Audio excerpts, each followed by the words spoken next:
मैथिली दुल्हन। इसके मनमोहक गीत जरूर सुने। यदि अच्छा लगा तो चैनल सब्सक्राइब जरूर करें। अभी अहाँ सब सुने छी जय माँ दुर्गा म्यूजिक की प्रस्तुति खजौली बाजार। डीजे राहुल हाँ अपने सुन रहे छी मैथिली दुल्हन की प्रस्तुति। छौरी बंगाल वाली मारे स्टाइल, चोली में रखने छे लेनवो मोबाइल, देख में लागे छे मॉडल विदेशी, ढोरी में जेना लगौने छे एसी, ढोरी में जेना लगौने छे एसी।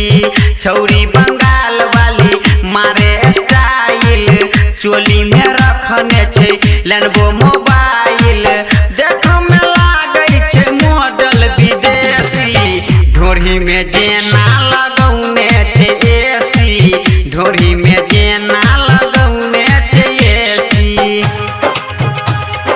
अभी अहाँ सब सुने छी जय माँ दुर्गा म्यूजिक की प्रस्तुति खजौली बाजार।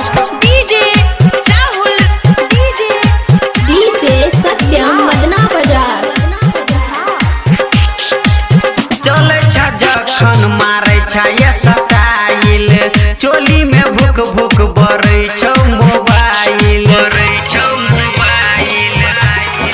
हाँ हाँ चले छा जखन मारे छा ये स्टाइल, चोली में भुक भुक बरै छौ मोबाइल, बड़ नीक लागै छौ अखिया के कजरा, ठोरा के लाली गई लागै छौ तगरा, चेहरा पर लाइटी मारै छौ गे बेसी, ढोरी में जेना लगौने छे एसी, ढोरी में जेना लगौने छे एसी।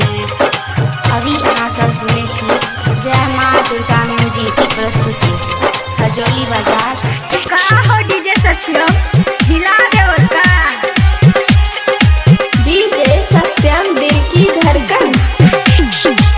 राइटर प्रकाश कहू सुन गे हसीना, डीजे राम कुमार सुखे दो पसीना,